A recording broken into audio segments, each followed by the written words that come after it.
The station shook with a violence that seemed to tear reality apart. Fire bloomed through the corridors of Prometheus outposts, hungry tongues of orange and red licking at the exposed wiring that hung like entrails from the ruptured ceiling. Jack Mercer pressed forward through the smoke, his lungs burning, blood streaming from a gash above his left eye, where shrapnel had kissed his skull moments before. In his arms, he half-carried, half-dragged a woman whose skin glowed with fading blue light, her weight somehow both impossibly light and desperately heavy against his failing strength. Through the viewport to his right, he could see them. Three ships that defied light itself, their hulls swallowing every photon that touched them until they appeared less like vessels and more like holes torn in the universe's fabric. They were tearing Prometheus apart piece by piece, methodical and patient, the way a predator toys with dying prey. The woman's fingers clutched at his uniform, her voice barely a whisper above the screaming alarms. "The portal! You must open it!" Jack looked down at the sphere cradled against her chest, pulsing with inner light like a captured star. He understood then, with the clarity that comes only at the edge of oblivion, that opening that portal would cost him everything he had ever been, his memories, his identity, perhaps his very soul. The station lurched again, and somewhere behind them, a bulkhead collapsed with a sound like thunder. He tightened his grip on her and kept moving, because that was what he had always done. That was all he knew how to do. 72 hours earlier, none of this had seemed possible. Jack Mercer had learned long ago that the universe had a cruel sense of humor when it came to men like him. 68 years old, with knees that predicted weather changes better than any satellite, and a back that reminded him daily of every stretcher he had ever carried. He found himself 3,000 miles from Earth, orbiting a dead moon called Titan 7, performing maintenance on systems that younger engineers could not be bothered to understand. Prometheus Outpost drifted through the void like a forgotten sentinel, its purpose officially listed as deep space observation, but functionally reduced to a dumping ground for personnel the fleet wanted to forget. The stars outside burned cold and indifferent, and the hum of the reactor provided the only heartbeat in this metal coffin floating at the edge of nothing. His third consecutive night shift had begun like all the others, with coffee that tasted like recycled despair and a checklist of repairs that would keep him busy until his body screamed for sleep. The corridors were empty at this hour, the skeleton crew tucked away in their bunks, leaving Jack alone with his thoughts and the gentle whisper of the life support systems. He preferred it this way. Solitude had become an old friend, more reliable than most humans he had known. The memory came unbidden, as it often did during these quiet hours. Q8, 1991, the highway of death. He could still smell the burning oil, still hear the screams of wounded soldiers trapped in vehicles that had become ovens. Private First Class Jack Mercer, 22 years old with hands that did not shake even when hell itself erupted around him. He had crawled through that inferno, dragging men from wreckage, applying tourniquets under fire, performing field surgery with nothing but a knife and determination, while artillery shells turned the world into chaos. 147 lives saved over 72 hours without sleep. The Bronze Star had felt heavy in his palm when they pinned it to his chest, and his commanding officer's words still echoed across the decades. "Mercer is the finest combat medic I have ever seen. If that man cannot save you, nobody can." That man was gone now, replaced by this weathered version who cleaned ventilation ducts and replaced corroded pipe fittings, while young officers half his age looked through him as if he were already a ghost. The intercom crackled to life, shattering his reverie. Lieutenant Sarah Chen's voice cut through the static, sharp and impatient. "Mercer, there's a blockage in the waste reclamation system on Deck 3. Handle it." Jack did not bother to respond. He simply gathered his tools and made his way to Deck 3, where the glamorous work of unclogging toilets awaited him. The young officers called him the old man when they thought he could not hear, though they made little effort to lower their voices. Chen was the worst of them, a 32-year-old career climber who treated him with the particular contempt reserved for those who reminded her that youth was temporary. She had never seen combat, never held a dying man's hand, while promising him that everything would be all right even as the light faded from his eyes. She knew nothing of sacrifice or duty, or the weight that accumulated in a soldier's heart over decades of service. To her, Jack Mercer was simply an inconvenience, a relic of a past that had no place in her streamlined vision of the future. He found the blockage and cleared it in 12 minutes, his hands moving with the muscle memory of 10,000 similar tasks. On his way back, he passed the environmental control station just as the alarm began to wail. The air filtration system had failed, a cascade failure in the primary scrubbers that threatened to flood the station with carbon dioxide within hours. The young engineer on duty, a nervous kid named Patterson, who had graduated top of his class at MIT, stood frozen before the console, his face pale with panic.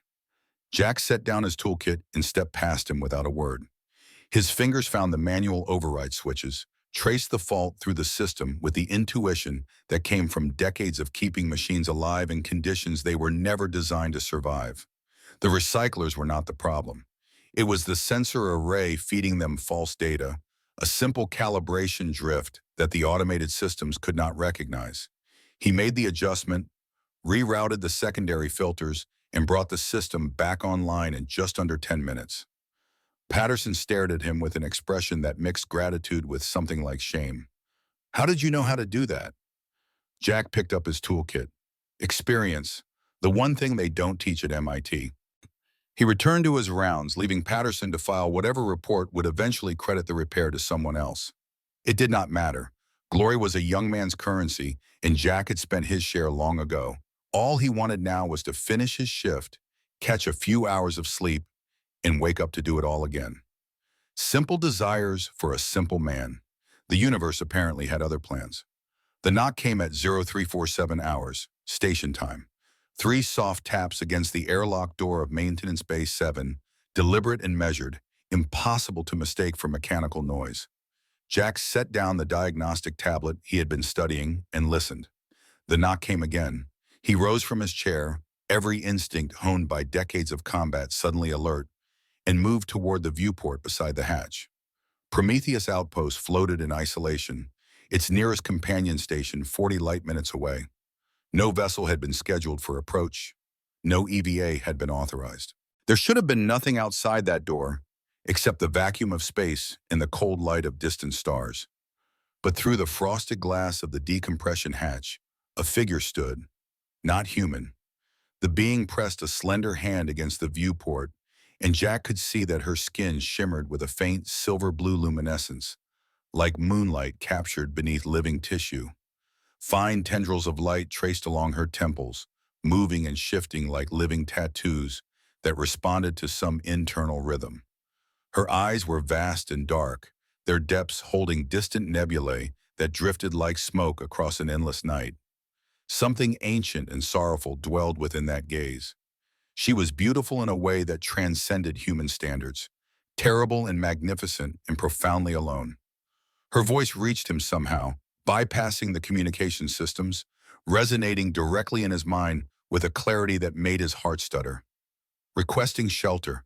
"Please, I am cold." Every protocol Jack had been trained to follow screamed at him to sound the alarm, to seal the corridor, to treat this contact as a potential threat until proven otherwise. He thought of the regulations, the quarantine procedures, the court-martial that would certainly follow if he opened that door. He thought of all the sensible, rational reasons to ignore this impossible visitor and pretend he had seen nothing. Then he looked again at those eyes, at the exhaustion and desperation that no amount of alien physiology could disguise, and he remembered all the times he had ignored regulations to save a life. Jack disabled the quarantine lock and overrode the safety interlocks. The outer hatch slid open with a hiss of escaping atmosphere, and the figure stepped inside. Up close, she was even more striking, wrapped in a cloak that seemed to be woven from liquid light itself. Her movements held a fluid grace that made human motion seem clumsy by comparison. But there was a tremor beneath that grace, a bone-deep weariness that Jack recognized from his own reflection. She tilted her head, studying him with those eyes where starlight seemed to have taken permanent residence. "Can I shower in your room, human?" Jack blinked, certain he had misheard. "Excuse me?" A small frown creased her features, the expression somehow charming despite its alien context. "Your water chamber. I require cleansing. The dust of war lingers on me." War. The word hung in the recycled air between them, heavy with implications Jack could not yet grasp. He looked at this being from beyond the stars, standing in his maintenance bay wrapped in light and mystery, and he saw what his medical training had always shown him beneath the surface of the unfamiliar. She was injured. Her luminescence flickered irregularly like a failing light bulb, and the way she held her left arm suggested trauma to the shoulder joint. Her breathing, if it could be called that, came in shallow rhythms that spoke of exhaustion pushed to its absolute limits. "You're hurt." She did not deny it. "I have traveled far, through a fracture in space, a corridor of dying light. My vessel was destroyed. I fell through the debris field of your system's outer planets and followed the only beacon I could find." Jack gestured for her to follow him, leading her through the empty corridors to his private quarters. The room was small, utilitarian, containing only a bunk, a desk, and the compact bathroom facility that served as his only concession to personal space. She entered with the curiosity of a child, her gaze touching everything with wonder. The flickering holoscreen clock, the worn fabric of his blanket. Even her own reflection in the mirror seemed to fascinate her, as if she had not seen her own face in a very long time. When she turned on the shower, the sound of falling water made her shiver with what might have been pleasure or might have been memory. "You have rivers inside your walls." Jack leaned against the doorframe, watching her from a respectful distance as she stepped beneath the spray fully clothed, her cloak of light dissolving into mist around her. The water cascaded over her silver blue skin, and the bioluminescent patterns across her body began to pulse more strongly, as if drinking in the moisture. It was, he realized, some form of healing. The shower was not about cleanliness at all. "You said you fled from war." She closed her eyes, letting the water run over her face. "From the death of my world." The Drakkar came as they always come, hungry and inevitable. They burned our cities, devoured our stars, consumed everything we had built across a million years. Her voice carried no hysteria, only the terrible calm of someone who had moved beyond grief into a place where emotion itself seemed inadequate. "My escorts are gone, my fleet is gone, my people are gone." "Who are you?" She opened her eyes, and for a moment the cosmic drift within her irises slowed, coalescing into something that resembled human focus. "I am Kira, last queen of the seventh house of Valanthos, last daughter of a world that no longer exists, last keeper of the voices of an entire civilization crying out to be remembered." Queen. The words settled into Jack's mind with the weight of a stone dropped into still water. He had harbored a refugee before, had sheltered wounded civilians during the chaos of war, but never a queen, never the sole survivor of an entire civilization. He looked at this being who held herself with the dignity of royalty even as water ran over her wounded body, and he felt something stir in his chest that he had not experienced in decades. Purpose. She emerged from the steam wearing one of his spare maintenance coveralls, the sleeves rolled up to accommodate her longer arms, the insignia of Prometheus outpost looking absurd against her otherworldly form. The glowing sigils along her neck had dimmed to faint embers, barely visible in the harsh artificial light. She stood before him, alien and vulnerable and somehow utterly familiar, and spoke the words that would change his life forever. "You saved me." "Why?" Jack gave a small, nervous laugh, the sound strange in his own ears after so long without genuine humor. "I guess I've got a bad habit of not letting people die on my doorstep." Her lips curved into a smile that seemed to hold 1,000 meanings, some joyful and some sorrowful, and all of them ancient. "Then your doorstep is blessed, Jack Mercer of Earth. I only hope I have not brought destruction to it." Over the following hours, Kara's strength returned in increments as Jack monitored her with the diagnostic equipment he had jury-rigged from maintenance supplies. Her physiology defied every medical reference he had studied, her vital signs operating on scales and rhythms that human instruments could barely interpret. Yet the fundamental principles remained the same across species. She needed rest. She needed sustenance. She needed safety. He could provide two of those things. The third, he suspected, was about to become significantly more complicated. She told him about Valanthos as dawn approached in the arbitrary timekeeping of the station. A world of crystal spires and violet oceans, orbiting a trinary star system in a galaxy so distant that its light would not reach Earth for another 100 million years. Her people had developed technologies that transcended the physical, learned to store consciousness itself in crystalline matrices, achieved a form of immortality through the preservation of memory and identity across generations. They had believed themselves safe, protected by distances so vast that even light could not bridge them in a single lifetime. The Drakkar had proven them wrong. Kira reached into the folds of her shimmering cloak and withdrew a sphere about the size of a human fist. It pulsed with inner light, shifting through colors that had no names in any human language, and the air around it seemed to ripple with contained energy. This is what they hunted me for. The star seed of Valanthos, the soul crystal of my people. Jack stared at the object, mesmerized by its beauty and terrified by its implications. What is it? It holds the genetic memory of my civilization.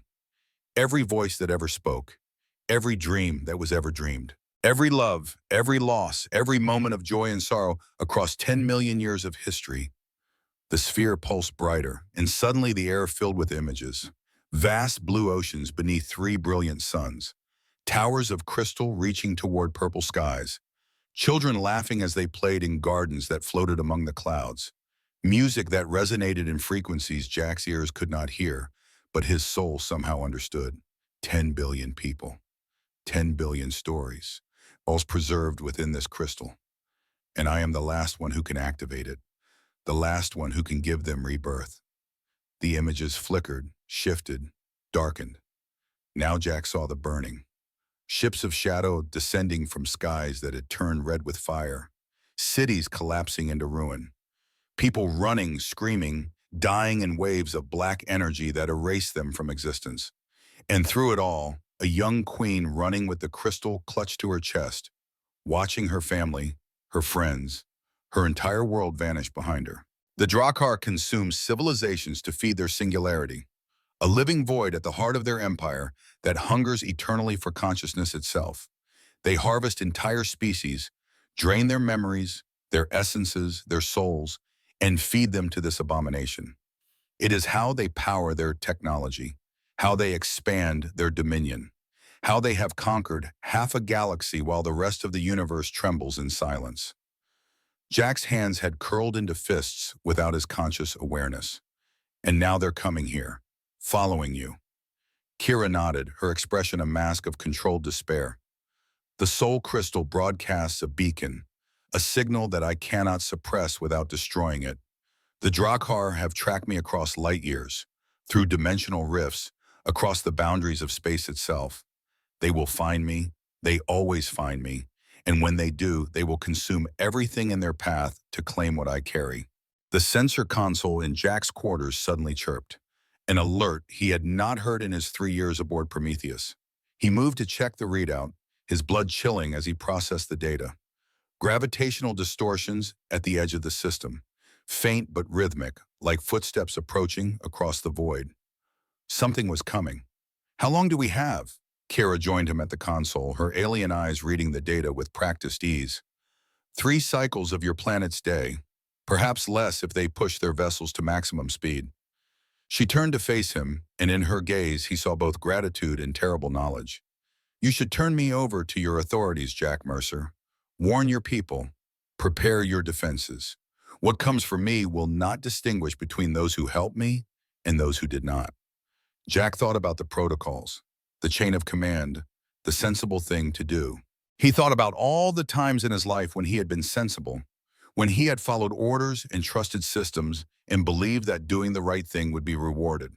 And he thought about a highway in Kuwait, littered with the dead and dying, where he had learned that sometimes the only authority worth following was the one that lived in his own conscience.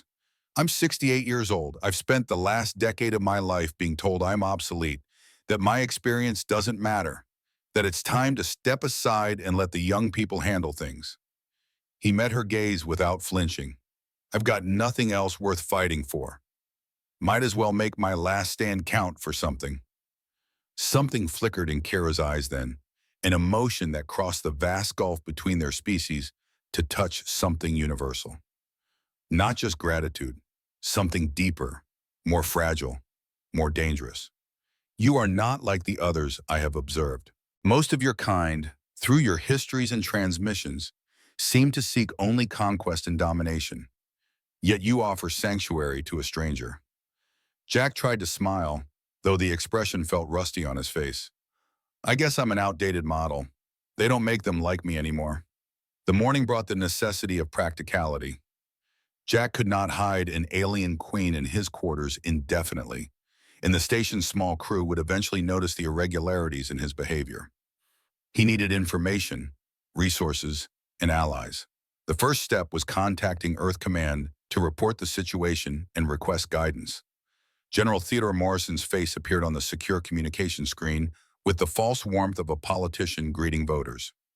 Jack had served under Morrison during the Gulf War, had watched the man build a career on the backs of soldiers who did the actual fighting while he claimed credit from the safety of command tents. Time had added gray to Morrison's temples and stars to his shoulders, but nothing had changed the fundamental emptiness behind his eyes. "Mercer, this is unexpected. What's the situation out there?" Jack gave a carefully edited report, omitting the more fantastical elements while conveying the essential facts. Unknown vessel distress signal. Survivor recovered. Potential hostile pursuit. Request for guidance and possible evacuation support. Morrison's expression shifted through several emotions too quickly to read. An alien survivor and hostile forces en route. He leaned back in his chair, the gesture designed to project calm deliberation. "This is significant, Mercer. I'll dispatch a response team immediately. In the meantime, secure the survivor and maintain radio silence. We don't want to create a panic." The connection ended, and Jack sat in the sudden silence of the communications room, turning over what he had just witnessed. He had learned to read men during his years in the military, to see the truth beneath the performance. Something had flickered in Morrison's eyes at the mention of hostile pursuit. Not concern, not fear, recognition. Kira appeared in the doorway, her luminescent patterns pulsing with renewed vigor after her rest. "Your commander. You do not trust him." "I've never trusted him, but now—" Jack shook his head. "Did you see how he reacted when I mentioned the Drakkar? He knew the name, though you did not speak it." The realization hit Jack like a physical blow. He had not mentioned the Drakkar by name. He had simply referred to hostile forces. Yet Morrison had shown no surprise, asked no clarifying questions, demanded no details. He had responded as if he already knew exactly what was coming. "We may have a bigger problem than I thought." Kira moved to the secondary console and began interfacing with the station's systems through means Jack could not begin to understand. Her fingers did not touch the controls, yet data began streaming across the screens, accessing records and communications logs that should have required the highest security clearances. "Your General Morrison has been in contact with an external signal source for the past 7 of your months. The encryption is unfamiliar to your technology." She paused, her expression darkening.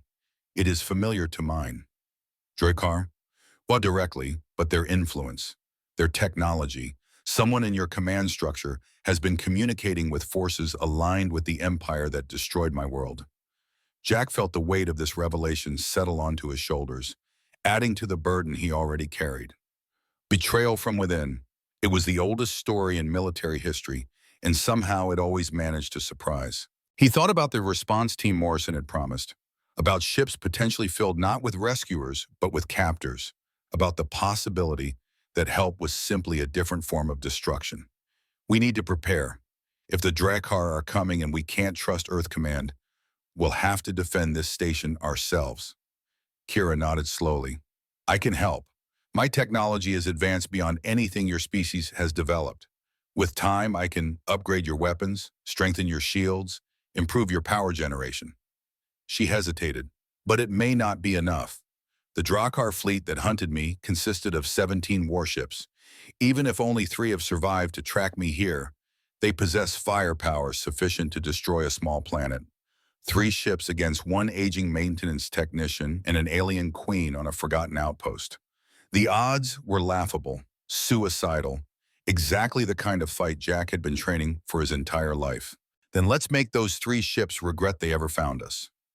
The next 24 hours transformed Prometheus Outpost from a neglected observation platform into something approaching a fortress. Kira worked through the station's systems like a virtuoso, playing a familiar instrument, recalibrating the solar collectors to triple their efficiency, rerouting power through crystalline matrices that materialized from the substance of her cloak, enhancing the defensive capabilities of systems that had been designed for little more than deflecting space debris. Jack provided the practical knowledge, the understanding of how human technology actually functioned versus how it was supposed to function, the workarounds and patches that kept aging equipment operational long past its intended lifespan. They made an unlikely team. The alien queen who commanded technologies beyond human comprehension, and the elderly maintenance worker who understood that sometimes the most sophisticated solution was a well-placed kick to the right panel. Between them, they managed to increase the station's defensive capacity by nearly 400%. Lieutenant Sarah Chen found them in the engineering bay, surrounded by equipment that hummed with unfamiliar energies. Her hand moved toward her sidearm before she caught herself, professionalism barely winning over instinct. "Mercer, what the hell is going on here?" Jack straightened from the console he had been monitoring. "We have a situation, Lieutenant. Hostile forces inbound, ETA approximately 48 hours. I've taken steps to improve our defensive posture." Chen's gaze moved from Jack to Kyra to the transformed systems around them, her expression cycling through confusion, anger, and finally settling on something that might have been reluctant curiosity. "Who is she? What is she?" "My name is Kyra. I am the last queen of a world called Vilanthos. I am being hunted by an enemy that will destroy this station and everyone aboard it to capture me. Your colleague is attempting to prevent that outcome." Chen stared at the alien woman for a long moment, then turned back to Jack. "You expect me to believe this?" "I expect you to check the sensor logs.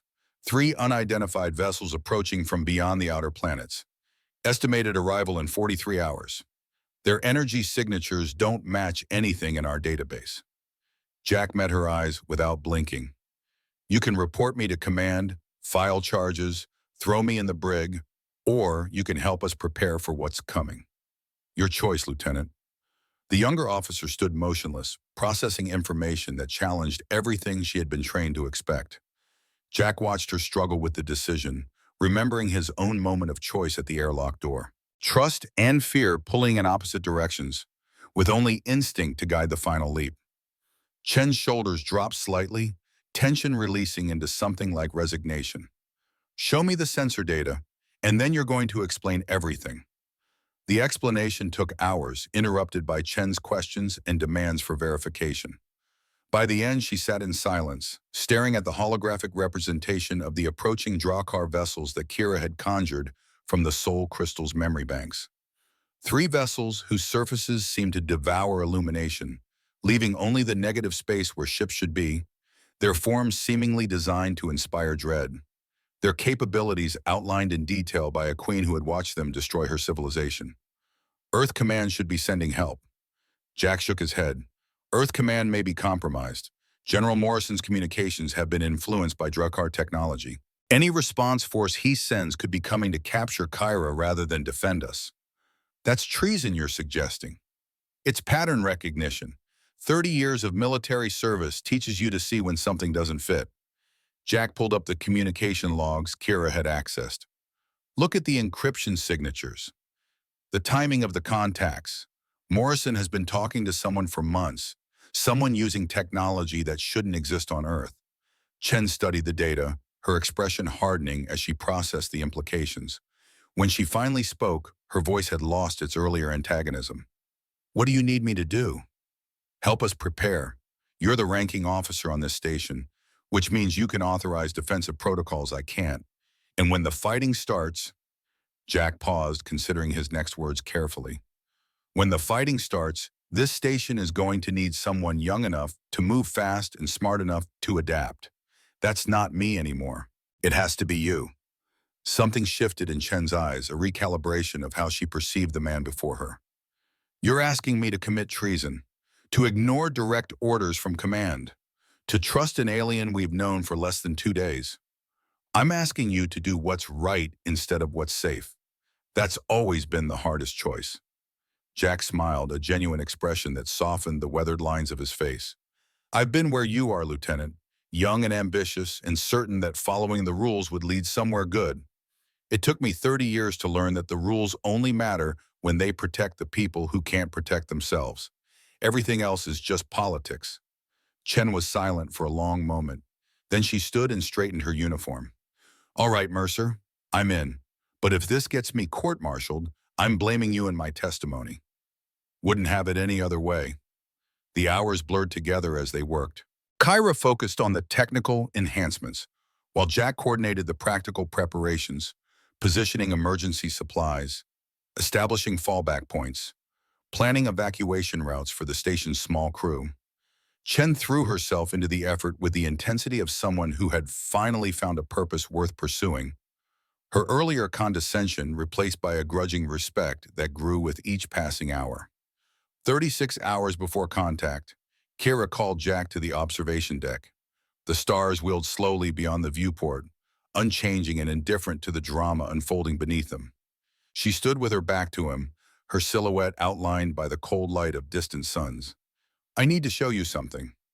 She held the soul crystal before her, and the air filled with light and sound and emotion.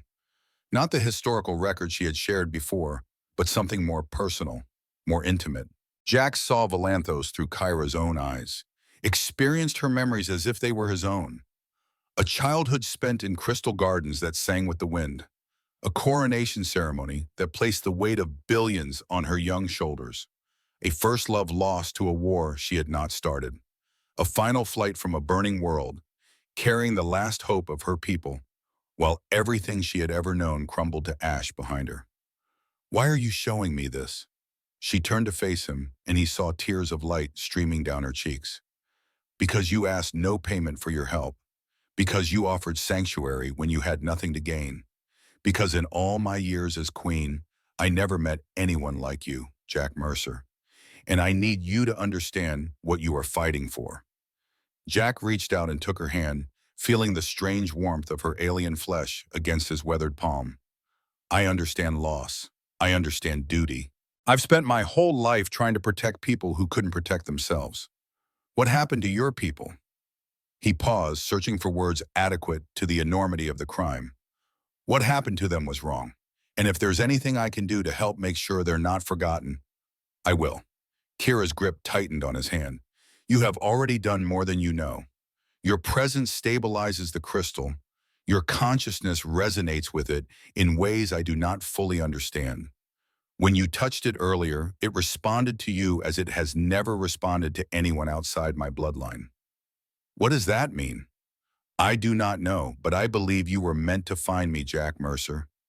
I believe the crystal guided me here, to this forgotten station, to you. She released his hand and looked out at the stars.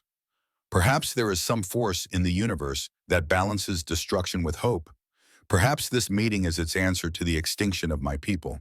24 hours before contact, the second shoe dropped. Jack was monitoring the long-range sensors when he detected new signals emerging from the inner system. 2 vessels bearing Earth Command transponders, moving on an intercept course with Prometheus outpost. Morrison's response team had arrived. Chen joined him at the sensor station, her face grim as she processed the data.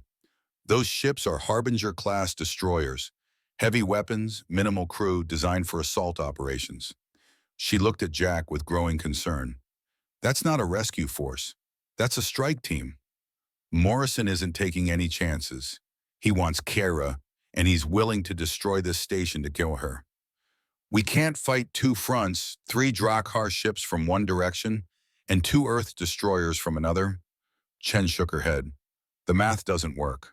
Jack studied the tactical display, his mind running through scenarios with the cold clarity that had kept him alive through dozens of impossible situations. Then we need to change the math. Make our enemies fight each other instead of us. How? Before he could answer, Kira entered the command center, her expression grave. The Drakkar have increased speed. They will arrive in 18 hours, not 24. They have detected the Earth vessels and perceive them as competition for their prize. She moved to the tactical display and added her own data to the visualization. They will attack your ships first, eliminate the threat to their acquisition. Then they will come for me. Chen stared at the updated projection. Morrison's destroyers won't stand a chance against Drakkar technology. They'll be slaughtered.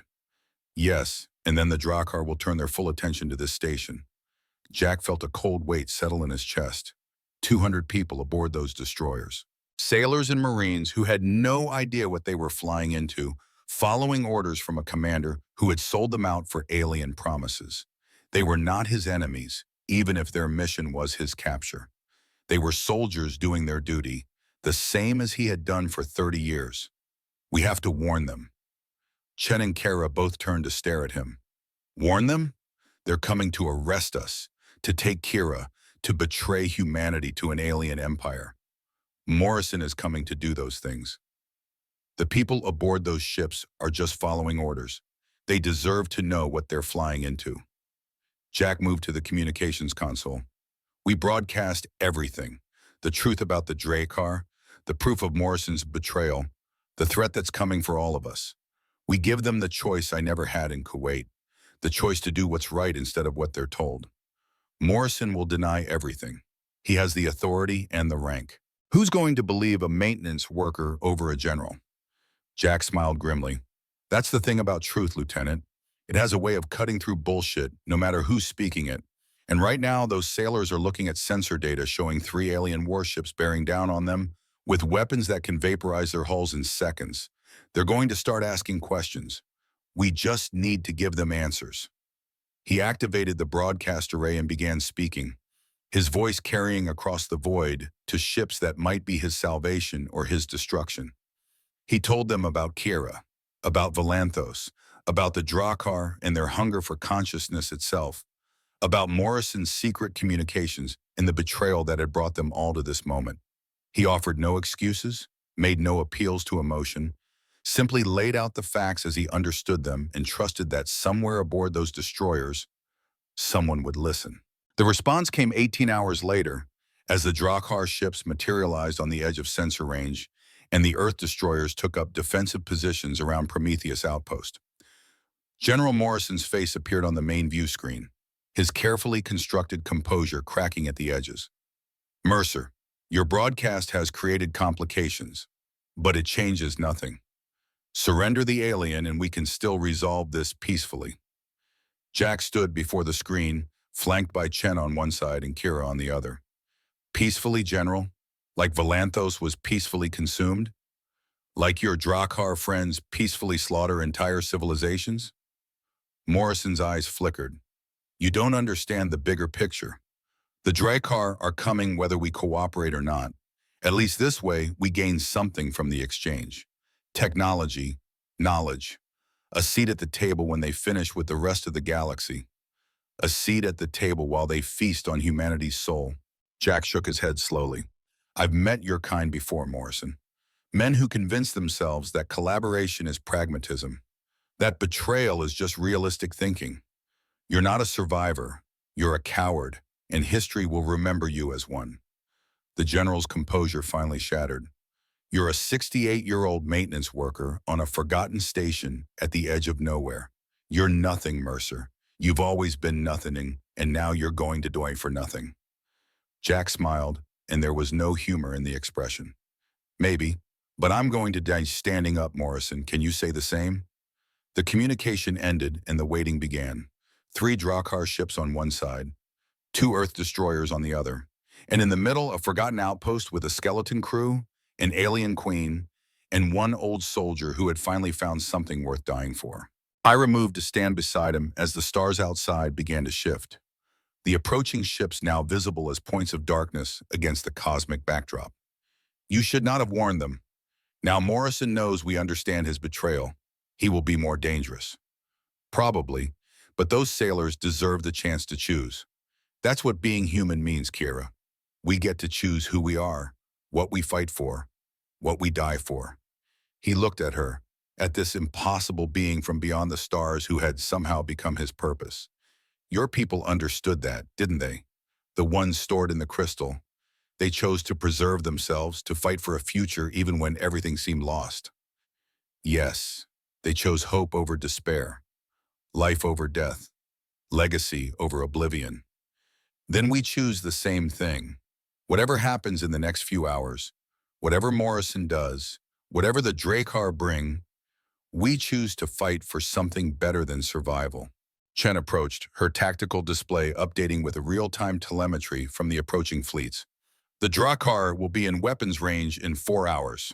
Morrison's destroyers are maintaining position, but their targeting systems are active. It's going to be a three-way battle. Jack nodded slowly, his mind already shifting into the cold calculation of combat. Then we have 4 hours to figure out how to turn three enemies into one victory. He looked at Kyra, at Chen, at the outpost that had become his unlikely fortress. In my experience, that's about 3 hours and 59 minutes more than I've ever needed. The alien queen tilted her head, a gesture that Jack had learned to recognize as curiosity mixed with amusement. You truly believe we can win? I believe that 90% of every battle is deciding to fight it. The rest is just details. He moved toward the tactical station, his weathered hands steady despite everything that awaited them. Now let's figure out those details. Outside, the darkness between the stars began to stir with the approach of doom. And inside Prometheus Outpost, three impossible allies prepared to face it together. The 4 hours before contact stretched like years compressed into heartbeats. Jack Mercer stood at the tactical station, his eyes tracing the convergence of enemy forces on the holographic display, while his mind worked through calculations that had no satisfying solutions. 3 Drakkar warships from the outer system, 2 Earth command destroyers holding position at the station's flank, and somewhere in the void between them, the invisible threads of betrayal and desperation weaving a web that would soon collapse into violence. Sarah Chen approached with a data pad clutched against her chest, her earlier confidence replaced by something raw and more honest. The young lieutenant who had dismissed him as obsolete now looked at Jack with eyes that held questions she did not know how to ask. He recognized the expression from decades of training young soldiers, the moment when theoretical knowledge collided with impending reality and left nothing but uncertainty in its wake. The defensive upgrades are complete. Kara says our shields should hold against Drakkar weapons for approximately 12 minutes under sustained fire. Chen's voice carried the false steadiness of someone desperately maintaining composure. That's not enough time, is it? Jack did not insult her with false comfort. No, it's not. Then what do we do? He turned from the display to face her fully, seeing beyond the uniform and the rank to the frightened young woman beneath. She was 32 years old, with a career built on ambition and a future she had always assumed would unfold according to plan. Now that future had contracted to the next few hours, and all her academy training had failed to prepare her for the weight of genuine mortality. We do what soldiers have always done when the odds turn impossible. We adapt. We improvise. We find the gaps in the enemy's armor and we exploit them until either we win or we die trying. Jack placed a hand on her shoulder, feeling the tension coiled beneath her muscles. But before any of that, we need to understand something more important than tactics. What's that? Why we're fighting in the first place? He led her to the observation deck where Kira waited with the soul crystal cradled in her palms. The alien queen had changed in the hours since the crisis began, her luminescent patterns burning with fiercer intensity as if some internal fire had been stoked by the approaching danger. She turned as they entered, her eyes that held the cold fire of dying stars reflecting the distant stars beyond the viewport. Lieutenant Chen requires instruction. Jack's voice carried the particular weight of a request that was also a command, not just in combat tactics, but in purpose, in understanding what we're truly defending. Kira inclined her head, a gesture that somehow conveyed both royal dignity and genuine warmth. Then let her see what I have shown you. Let her understand the cost of failure. The soul crystal pulsed, and the observation deck filled with light. Chen gasped as images materialized around them, three-dimensional memories playing out in perfect clarity. Children of Valanthos running through crystal gardens, their laughter echoing across frequencies that resonated in the human soul. Elderly scholars sharing wisdom in halls that gleamed with accumulated centuries of knowledge. Lovers embracing beneath skies painted with the light of 3 suns. An entire civilization captured in moments of joy and sorrow and everything between. Then the darkness came. Ships of shadow descending from corrupted skies, cities burning, families torn apart, 10 billion voices screaming as their world collapsed around them. And through it all, a young queen running with a crystal pressed against her heart, the last hope of her people clutched in desperate hands, while everything she loved turned to ash. Chen stood motionless as the images faded, tears streaming down her cheeks that she made no effort to hide. When she finally spoke, her voice had changed, stripped of pretense and professional distance. They were just like us. Families, communities, dreams for the future. All of it gone. Not gone, Kira's voice carried gentle correction. Preserved. The complete memory of Valanthos exists within this crystal. Every consciousness that ever lived on that world, waiting for the chance to be reborn. If the Drakkar take it, they will be consumed, fed to the singularity that powers the Empire's endless hunger. But if we can protect it, if we can find a way to the sanctuary in the Halo Nebula, they will live again. He had seen the same transformation countless times in his career. The moment when a soldier stopped fighting for abstract principles and started fighting for something real. Show me what to do. Chen's voice held new steel. Not just the tactics. Show me everything.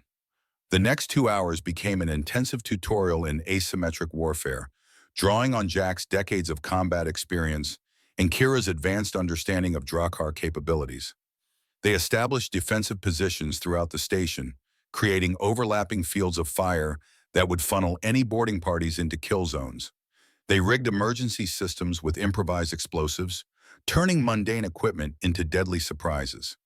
They identified the station's structural weaknesses and planned how to collapse sections strategically, sacrificing space to create advantage. But Jack's lessons extended beyond mere mechanics. Between tactical briefings, he shared the philosophy that had kept him alive through impossible situations. Strength isn't about winning every fight, it's about protecting people who can't protect themselves. The moment you forget that, you become the thing you're fighting against. Chen absorbed everything with the intensity of someone who understood that her life depended on paying attention. She asked questions that revealed growing tactical sophistication, challenged assumptions in ways that forced Jack to sharpen his own thinking, and gradually transform from student into something approaching partner. By the time they finished, she moved through the station's corridors with the confidence of someone who had claimed the space as her own. The tactical display updated with new telemetry, and Jack felt his stomach tighten. The Drakkar ships had accelerated beyond their projected speed, cutting the remaining time before contact by nearly a third. They would arrive in less than 2 hours, well ahead of any revised defensive preparations. They're pushing their engines past safe limits. Kira's voice carried troubled recognition. They want the crystal badly enough to risk destroying their own vessels in pursuit. Or they know something we don't, something that makes speed more important than caution. Jack's instinct screamed warning, the same sixth sense that had saved his life on the highway of death, in the hospitals of Kuwait, in a dozen other moments when death had come calling and found him ready. He moved to the communications console and began scanning frequencies, searching for the anomaly he could feel but not yet identify. He found it buried in the encrypted traffic between Morrison's destroyers. A countdown timer synchronized across both vessels, marking the moment when something would activate. Something hidden in their cargo holds. Something that had nothing to do with rescue or arrest. They're not just coming to capture Kira. Jack's blood ran cold as he deciphered the implications. Morrison has turned those destroyers into delivery systems. Whatever they're carrying, it's meant to neutralize everything in this sector. Us, the Drakkar, anyone who might report what really happened here. Chen's face went pale. A scorched earth protocol? He'd kill his own people to cover up his betrayal? A dying man with nothing left to lose can justify anything. Jack thought of Morrison's face during their last communication, the desperation beneath the arrogance. He's not planning to survive this. He's planning to make sure nobody else does either. Kira moved to the console, her fingers dancing through data streams with alien precision. I can confirm. The vessels carry devices that generate focused gravitational singularities. Miniature black holes that will collapse after consuming everything within a defined radius. Her voice trembled with horror. The Drakkar use similar weapons for planetary sterilization. Morrison has somehow obtained the technology. Can we stop it? Not from here. The devices require physical access to disable. Someone would need to board those destroyers and reach the cargo holds before the countdown completes. Jack looked at the timer. 97 minutes. Less than 2 hours before Morrison's final solution erased everyone and everything in this corner of space. The Drakkar would arrive in approximately the same window, creating a three-way collision of destruction that served no one except the dead. He made his decision without hesitation, the choice crystallizing with the clarity that always came when options narrowed to their essential core. I'm going to board Morrison's flagship. Chen, you'll coordinate station defense while I'm gone. Kira, I need you to prepare for immediate evacuation once I disable those devices. Chen stepped forward, her earlier deference abandoned. No, you can't do this alone. The destroyers are on full alert, and you're... She stopped herself, but the unspoken words hung in the air between them. Old? Worn out? Past my prime? Jack smiled without bitterness. I've been hearing that for 10 years, Lieutenant. Hasn't killed me yet. He moved toward the equipment locker where the station's emergency EVA suits were stored.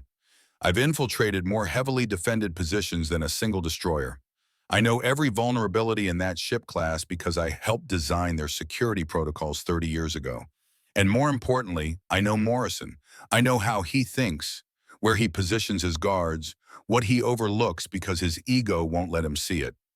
Jack, Kira's voice stopped him at the locker door. She crossed the distance between them with fluid grace, her hand rising to rest against his cheek. The contact sent warmth flooding through his body, not merely physical, but something deeper, a connection that transcended the boundaries between their species. If you die out there, the crystal's resonance with you will be broken. I will lose the only anchor I have found since Valanthos fell. He covered her hand with his own, feeling the strange texture of her skin, the pulse of energy that flowed beneath it. Then I'd better not die. Humans always promise the impossible. That's because we're too stubborn to accept limits. He held her gaze for a long moment, communicating without words the things that combat in crisis had no time to express. Keep Chen safe, keep yourself safe, and when I get back, we're going to have a conversation about what happens next. When you return, Jack Mercer, I will hold you to that promise. He suited up in the EVA equipment, checking seals and life support with the automatic precision of someone who had performed the ritual thousands of times. The suit was outdated, designed for maintenance work rather than combat operations, but it would serve. It only needed to keep him alive long enough to reach the destroyer's cargo hold. Everything after that was improvisation. The airlock cycled open, and Jack launched himself into the void. Behind him, Prometheus Outpost shrank to a collection of lights against the infinite darkness. Ahead, the Earth destroyers hung like steel predators, waiting for their moment to strike. He oriented himself toward the flagship, calculated his approach vector to minimize detection, and began the journey across the emptiness between. Space travel had never lost its capacity to humble him. In the suit's cocoon of recycled air and filtered starlight, surrounded by distances that made human concerns seem laughably insignificant, Jack felt both infinitely small and strangely peaceful. This was what he had trained for his entire life, even if he had never known it. Not the maintenance work or the administrative duties or the slow erosion of relevance that had defined his final years. This moment of absolute clarity, when everything narrowed to a single purpose and all the accumulated weight of existence fell away. He thought of Kyra as he drifted through the dark, her light and her sorrow, the civilization she carried within her heart, the impossible connection that had formed between them in such a short time. He had loved before decades ago, a woman named Margaret who had promised forever and delivered 18 years before cancer took her. He had thought that capacity for connection died with her, buried beneath the scar tissue of grief and the slow numbing of solitary existence. Kira had awakened something he had believed extinct. Not romance in the conventional sense, but something more profound. Recognition. The understanding that two souls could find each other across unimaginable distances, could see past the barriers of flesh and form to touch something essential and eternal. Whatever happened in the next hour, whatever price he paid for this final mission, she had given him that gift. The knowledge that he was not alone, had never truly been alone, would never be alone again. The destroyer's hull loomed before him, a wall of gunmetal gray studded with sensor arrays and weapon emplacements. Jack adjusted his approach, using the maintenance knowledge that had defined his recent years to identify the blind spots in the ship's detection grid. The designers had focused their attention outward, toward distant threats, leaving subtle gaps in their coverage for objects approaching from unexpected angles. He exploited those gaps with the patience of a man who understood that haste was the enemy of survival. The emergency airlock on the destroyer's ventral surface opened to his override codes, security protocols he had helped design still active after 3 decades. He slipped inside, cycling through the lock in silence, and emerged into the dim corridors of a ship preparing for battle. Crew members rushed past intersections ahead, their attention focused on stations and duties that left no room for noticing a single figure in a maintenance suit moving through the shadows. Jack navigated by memory and instinct, following the mental map he had constructed during his years of service. The cargo hold lay 3 decks below, accessible through service corridors that the tactical crews never bothered to monitor. He moved through the ship's bowels like a ghost, invisible and inevitable, closing the distance to Morrison's apocalypse one careful step at a time. The hold door stood sealed with biometric locks that recognized his handprint, another legacy of his former authority that Morrison had apparently neglected to revoke. Inside, the devices waited in their containment units, sleek cylinders that hummed with compressed destruction. The countdown displays showed 43 minutes remaining. Less time than Jack had hoped, but more than he strictly needed. He approached the nearest device and began the disarmament sequence, his fingers finding the control surfaces with practiced ease. The technology was alien in origin, but the interface had been adapted for human use, and Jack had spent enough time with Kyra's systems to recognize the underlying logic. Containment fields pulsed as he worked, the miniature singularities at each device's core straining against their magnetic prisons. 20 minutes passed, then 30. The first device powered down with a soft hum, its destructive potential neutralized. Jack moved to the second unit, beginning the process again, his concentration absolute despite the growing tension in his muscles. The voice came from behind him, familiar and unwelcome. "I wondered if you'd come." Jack turned slowly, keeping his hands visible. General Theodore Morrison stood at the hold's entrance, a sidearm leveled at Jack's chest. The general looked worse than he had on the view screen, his face gray with illness and exhaustion, his uniform hanging loose on a frame that had shed considerable weight. This was a man with months to live at best, a man who had already accepted his own death and decided to make it meaningful in the worst possible way. Morrison. "You always were predictable, Mercer. Charging in to save the day, consequences be damned. Some things never change." Morrison's hand trembled slightly, but his aim remained steady enough to kill. "Step away from the device." "You know I can't do that." "Then we'll both die here, along with everyone else in this sector." Morrison's laugh held no humor. "Did you know that Drakkar offered me a cure? Their medical technology could have given me another 50 years, maybe more. All I had to do was deliver the alien and her artifact. Simple transaction." Jack kept his voice calm, his posture non-threatening. "But you're destroying the artifact, killing everyone who might have made the trade, because they lied to me." Morrison's facade cracked, revealing the desperation beneath. "I gave them everything they asked for: coordinates, intelligence, access codes. And when I demanded payment, they laughed, said humans were useful only as food for their singularity, that they'd honor our agreement by consuming me last." His grip on the weapon tightened. "If I'm going to die, I'm taking them with me. Taking everyone with me. Let the void have it all." "That's not justice, Morrison. That's just murder." "Justice?" The general spat the word like poison. "I spent 40 years serving this country. Gave my health, my family, everything that mattered. And what did I get? A diagnosis and a medical discharge. 32 months to live, and nothing to show for it but a flag for my coffin." His eyes burned with the peculiar intensity of the terminally desperate. "I deserve better than that. I deserve to matter." Jack took a single step forward, drawing Morrison's attention away from the device. "You want to matter? Then make a choice that means something.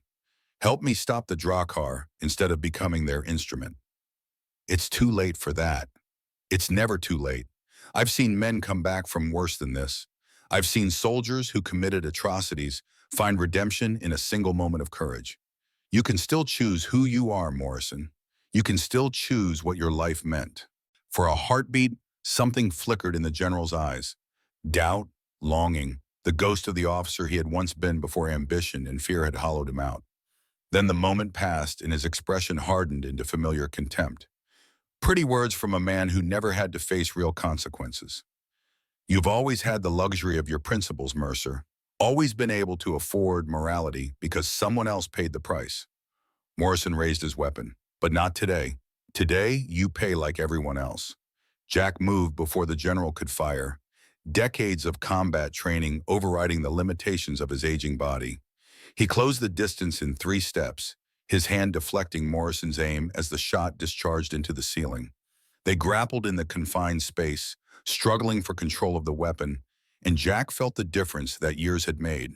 He was slower than he remembered, weaker than he had been, but experience compensated for diminished capacity. He knew where Morrison would move before the general knew it himself, anticipated each shift of weight and leverage with the intuition that only survival could teach. The weapon clattered across the deck.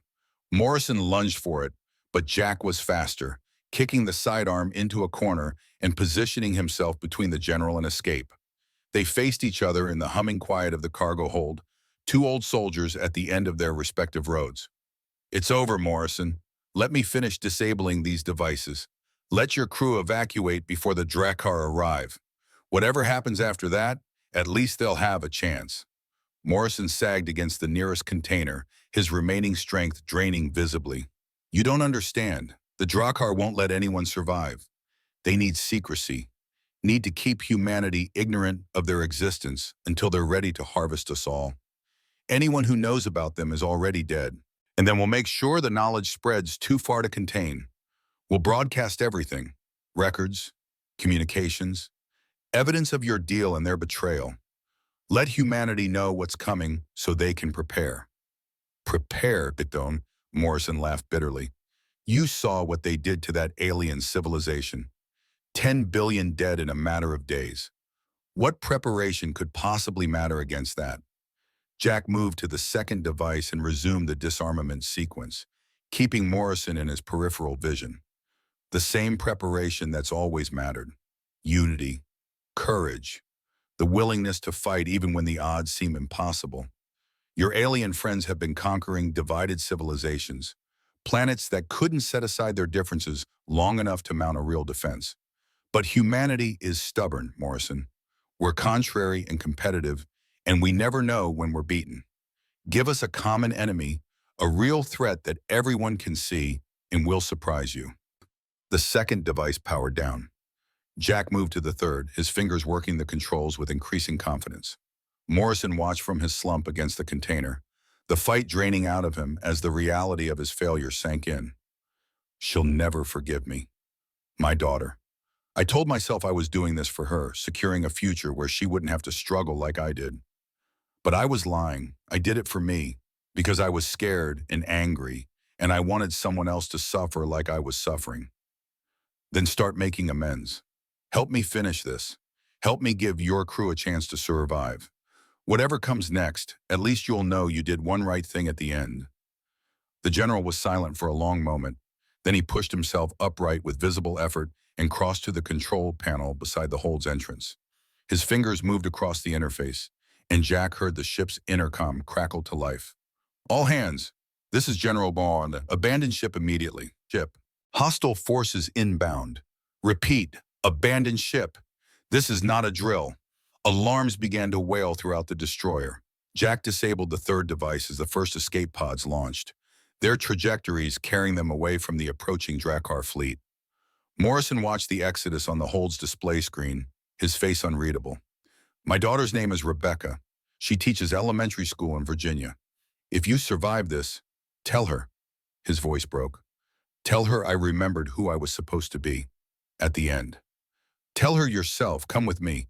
We can still get to the station before the Drakkar arrive." Morrison shook his head. "The other destroyer. Its devices are still active, and the captain won't respond to my orders. Someone has to stay and disable them manually." He picked up his fallen sidearm, checking the charge. "I know that ship's systems as well as I know this one. I can reach the cargo hold before the countdown completes." Morrison saw, "Don't." When the general's voice carried something it had not held since their confrontation began. Dignity. Let me do this one thing right, Mercer. Let me earn the uniform I'm still wearing. Jack wanted to argue to find another solution that did not require sacrifice, but time had become their enemy in ways that left no room for alternatives. He clasped Morrison's hand in the grip that soldiers had shared since the beginning of warfare, acknowledging courage wherever it appeared. I'll tell her. Morrison nodded once, then turned and ran toward the escape pods that would carry him to the other destroyer. Jack watched him go, feeling the weight of complicated emotions that combat never allowed time to process. Then he gathered his gear and headed for his own extraction. The mission completed, but the battle only beginning. The return journey to Prometheus Outpost passed in a blur of adrenaline and exhaustion. Jack's suit propelled him through the void, while his mind processed the implications of what had transpired. Morrison had been an enemy, a betrayer, a man whose weakness had endangered everyone. But he had also been a soldier who had found his courage at the final moment, who had chosen redemption over despair when it mattered most. The universe, Jack reflected, rarely offered simple categories of hero and villain. Reality was messier than that, more human, more tragic. He reached the station's airlock as the Drakkar ships entered optimal weapons range. Chen met him in the decompression chamber, her face a mask of controlled tension. Morrison's second destroyer just exploded. The singularity devices must have destabilized during his attempt to disable them. Chen paused, checking her display. The flagship is drifting dead in space. Your work held, Jack. But Morrison triggered its self-destruct remotely before boarding the second ship. He said he would not let Drakkar technology fall into enemy hands. Jack closed his eyes, feeling the news settle into him like a stone dropped into deep water. Morrison had not survived his redemption. The general had given his life to protect the people he had betrayed, a sacrifice that could never be acknowledged because the truth of his earlier treachery could never become public knowledge. Another secret carried to the grave, another name that history would never properly honor. The Drakkar? Closing fast.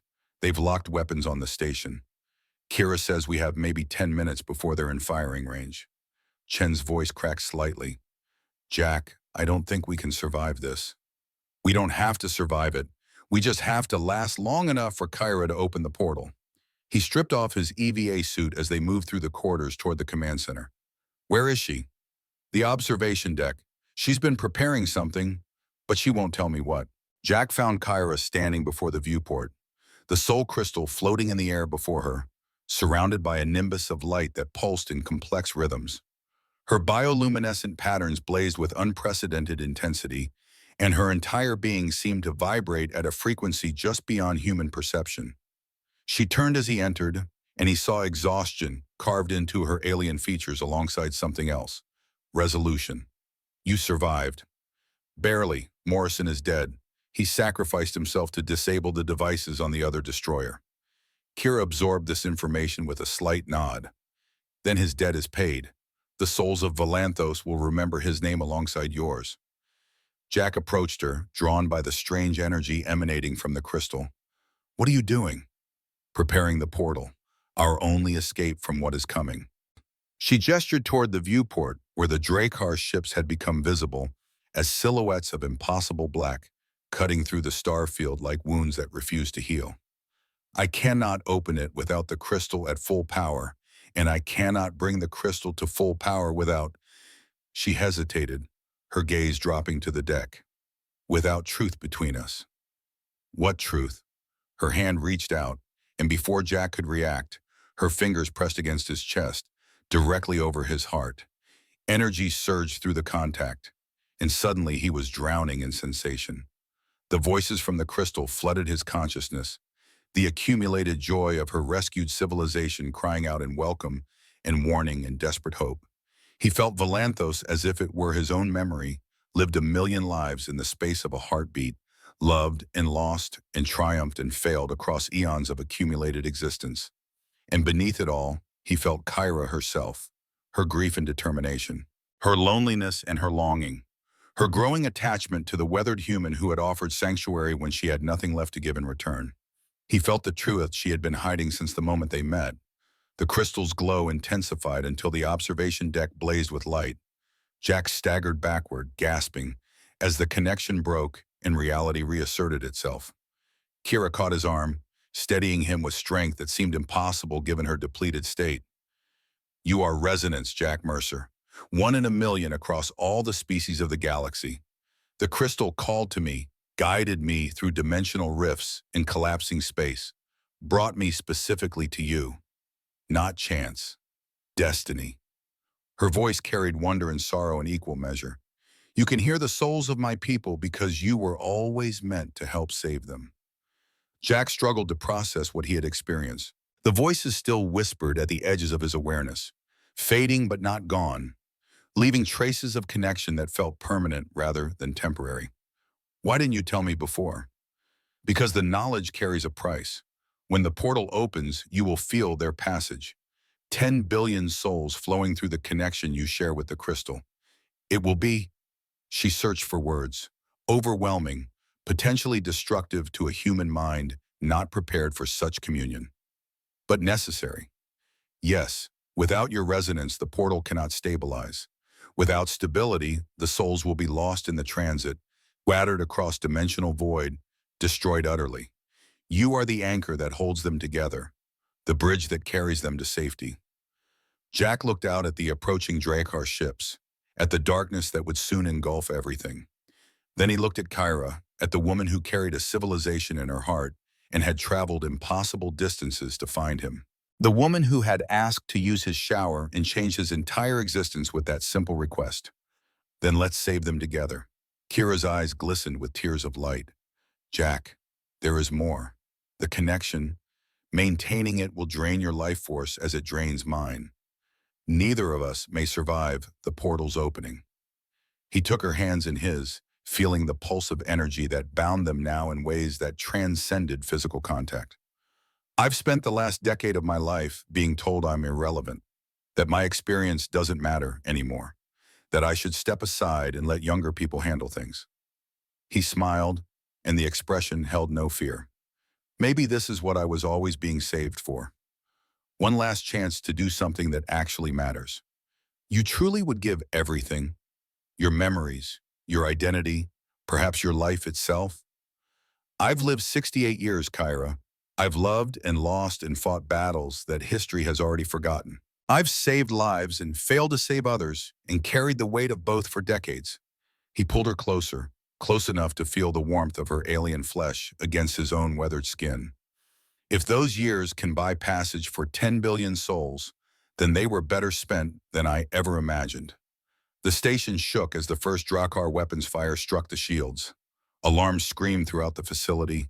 Chen's voice came over the intercom, reporting shield status and damage assessments, the practical details of survival that seemed increasingly irrelevant. Kira pressed her forehead against Jack's, and the crystal rose between them, pulsing with the combined rhythm of their heartbeats. Then we begin, together. The light expanded, encompassing them both, reaching out to touch the walls of the observation deck and beyond. Jack felt the souls of Volanthos stirring within the crystal, felt their joy and their fear as they sensed the possibility of salvation.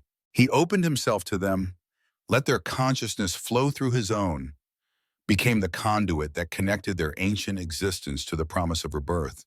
And somewhere in the depths of that communion, he heard Kyra's voice whispering directly into his soul, "Can I shower in your room one more time, human? Not to cleanse, but to remember, to carry the peace of this moment into whatever comes next." He answered without words, offering her access to the sacred space that had become the unlikely foundation of their connection. And in that offering, he felt something fundamental shift between them. Not love in the simple sense, not romance in the expected pattern, but something deeper and stranger and infinitely more precious. A bond that transcended species and circumstance, forged in crisis and sealed with shared sacrifice. The Drakkar ships opened fire with their full arsenal. The station's shields began to fail. And in the heart of Prometheus outposts, surrounded by the light of 10 billion souls, two impossible allies prepared to make their final stand together. Chen burst through the observation deck door, her face streaked with sweat and determination. "Shields are down to 20%. We've got maybe 5 minutes before they breach the hull." Jack looked up from the communion, his eyes glowing faintly with the light of the crystal. "Then let's make those 5 minutes count." Sarah, I need you to hold them as long as possible. Every second you buy is another second for the portal to stabilize. The young lieutenant straightened, her earlier fear transformed into something harder and more useful. I can give you 6 minutes, maybe 7. That's my student. Jack smiled through the energy pouring through him. Now go make me proud. Chen nodded once, then turned and ran toward the sound of battle. Jack watched her go, feeling pride that had nothing to do with genetics or blood. The lieutenant who had called him old man 48 hours ago now moved through the corridors like someone who understood what uniforms actually meant. Not rank or authority, but the willingness to stand between the helpless and whatever darkness came for them. Whatever happened in the next few minutes, that legacy would endure. Kira's hand found his again, and together they turned their attention to the portal taking shape before them. A tear in reality itself glowing with the promise of sanctuary, waiting for the souls of Valanthos to make their passage. The Drakkar were coming. The station was dying, and Jack Mercy had finally found something worth dying for. The portal shimmered before them like a wound in reality itself, its edges rippling with energies that defied human comprehension. Jack Mercer stood at its threshold, the soul crystal pulsing between his palms, feeling 10 billion voices surge through his consciousness like a river breaking through a dam. Each soul carried its own weight of memory and longing, its own desperate hope for salvation, and together they formed a current that threatened to sweep away everything he had ever been. Kira stood beside him, her bioluminescent patterns blazing with intensity that cast dancing shadows across the observation deck. The connection between them had deepened beyond anything Jack could have imagined, their consciousnesses intertwined through the crystal's resonance until he could no longer tell where his thoughts ended and hers began. He felt her exhaustion as his own, felt her determination burning alongside his, felt the terrible weight of responsibility that she had carried alone for so long, finally shared between two hearts. The station shuddered as another Drakkar barrage struck the failing shields. Through the viewport, Jack could see the enemy ships maneuvering into attack formation, their obsidian forms bleeding the light from everything around them as they prepared for the final assault. 2 vessels remained. The third Drakkar ship had strayed too close to Morrison's flagship when the self-destruct triggered, its hull cracked and bleeding atmosphere into the void before it tumbled away into the darkness, crippled beyond recovery. But 2 was more than enough to reduce Prometheus' outpost to scattered atoms. The countdown to annihilation continued with merciless precision. Chen's voice crackled through the intercom, strained but steady. Shield integrity at 12%. I've rerouted auxiliary power to the forward emitters, but it's buying us minutes at best. Whatever you're doing in there, do it faster. Jack turned his attention inward, to the swirling mass of consciousness that filled the crystal's depths. The souls of Valanthos pressed against his awareness, eager and terrified, sensing the proximity of escape. He tried to channel them toward the portal, to guide their passage through the dimensional rift that Kira had torn in the fabric of space. But something resisted. The gateway flickered and wavered, refusing to stabilize despite their combined efforts. Kira's hand found his arm, her grip tight with urgency. It is not enough. The portal requires more energy than I can provide alone. More than the crystal can generate without... She stopped, her gaze found his, and within those depths, he glimpsed something raw and luminous. Not stars, but the memory of what stars had meant to her people. Without complete integration. What does that mean? The resonance between you and the crystal. It must become total. Your consciousness must merge fully with the souls of Valanthos, become one with them, guide them through the passage as part of their collective being. Her voice trembled. The process will consume your memories, your identity. Everything that makes you Jack Mercer will be absorbed into the crystal, used as fuel for the transit. Jack absorbed this revelation with the calm that always descended upon him in moments of ultimate crisis. He had suspected something like this since the communion began, had felt the hungry pull of 10 billion souls reaching for the anchor he provided. The crystal did not merely need his resonance. It needed him, all of him. Every memory of Kuwait and Margaret and the long years of solitude. Every triumph and failure and quiet moment of peace. Everything he had accumulated across 68 years of existence, offered up as sacrifice for beings he had known for less than a week. And if I refuse, if I hold back, the portal will collapse. The souls will be scattered across dimensional void, lost forever. And the Drakkar will claim what remains of the crystal, feeding its fragments to their singularity. Kira's tears fell as drops of light, tracing luminous paths down her alien cheeks. I cannot ask this of you, Jack. I have no right to demand such sacrifice from someone who owes my people nothing. You're not asking. I'm offering. He lifted one hand from the crystal, touching her face with fingers that trembled, not from fear but from the strain of containing so many souls within his mortal frame. I've been looking for meaning my whole life, Kira. Looking for something that justified all the pain and loss and struggle. This is it. This is what I was saved for. You will die, or worse than die, you will cease to exist as a separate being, dissolved into a collective consciousness that will carry fragments of you across the universe, but never reassemble them into the man you were. Jack smiled, and the expression held a peace that surprised even himself. I've been dissolving for years, fading into irrelevance, becoming invisible to a world that had no more use for me. At least this way I dissolve into something beautiful, something that matters. The station lurched violently as the shields finally failed. Through the viewport, Jack saw the Drakkar ships accelerating toward them, weapons charging for the killing blow. Chen's voice screamed through the intercom, reporting hull breaches and atmospheric loss, the desperate statistics of imminent destruction. There was no more time for deliberation. No more space for doubt or fear or the luxury of second thoughts. Jack closed his eyes and opened himself completely to the crystal. The sensation defied description. 10 billion consciousnesses flooded through him simultaneously, each one distinct and complete, each one carrying the weight of an entire lifetime. He experienced birth and death a billion times over, felt love in all its infinite variations, tasted grief and joy and wonder and despair in concentrations that would have shattered a lesser mind. The barriers of his identity dissolved like morning frost beneath a rising sun, and Jack Mercer became something larger than any single human had ever been. Yet he did not disappear entirely. Some core of himself remained, a seed of consciousness that refused to be subsumed, clinging to existence with the stubborn determination that had defined his entire life. He felt the souls of Valanthos swirling around this seed, recognizing it, honoring it, making space for it within their collective being. They did not consume him. They welcomed him.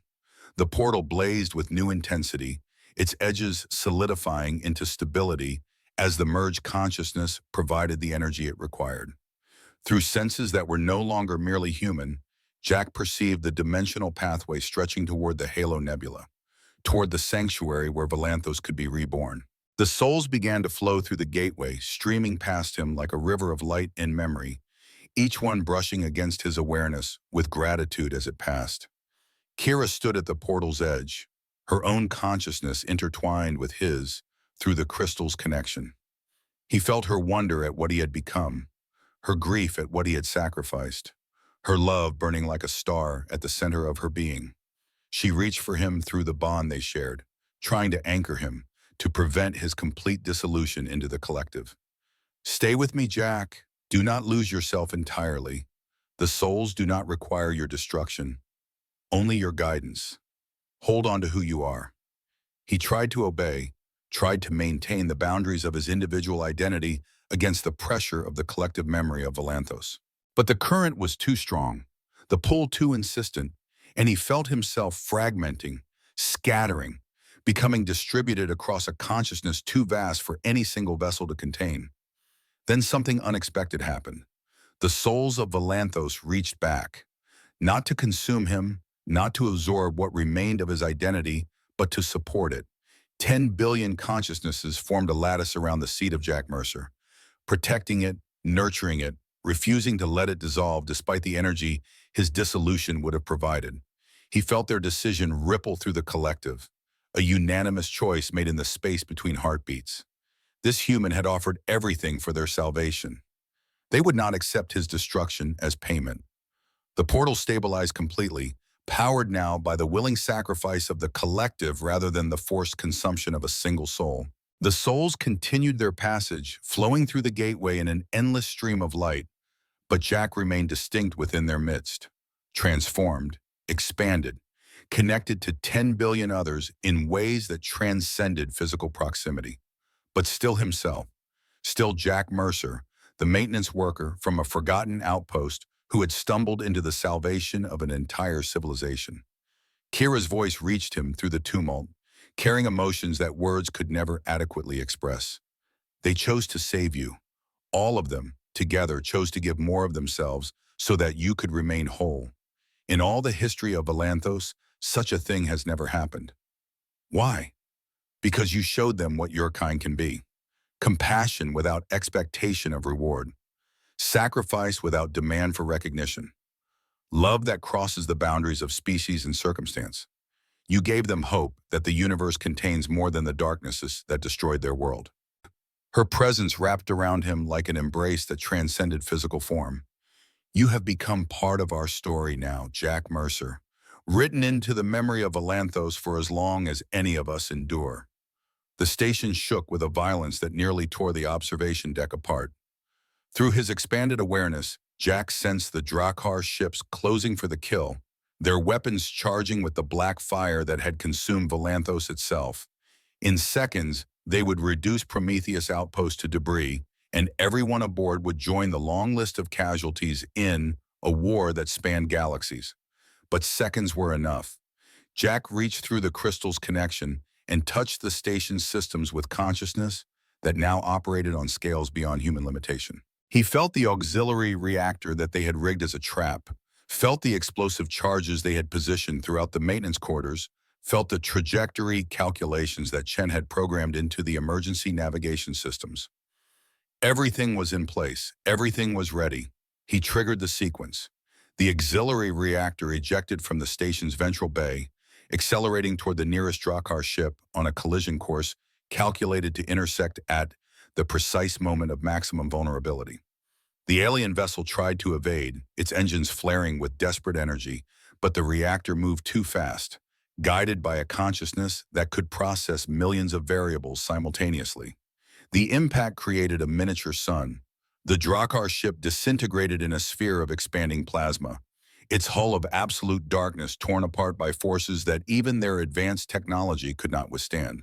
Debris scattered across the void, glittering fragments of destruction that marked the death of something ancient and terrible.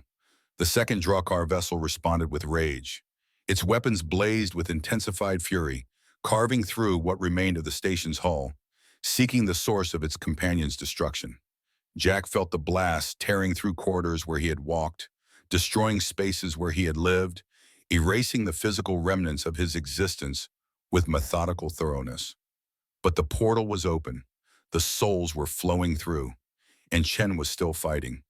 Through the station's surviving sensors, Jack tracked the young lieutenant as she moved through the devastation with a warrior's grace. She had sealed the command deck, establishing a defensive position that commanded the main access corridors. Her weapons fire cut down the first Drakkar boarding party that breached the hull, their armored forms collapsing beneath precise shots that targeted the gaps in their chitinous plating. More came behind them. Always more. The Drakkar fought with the desperation of those who sensed their prize slipping away, pushing forward, despite losses that would have broken a lesser force. Chen retreated step by step, buying time with blood and determination, holding the line that protected the observation deck and the portal that blazed within it.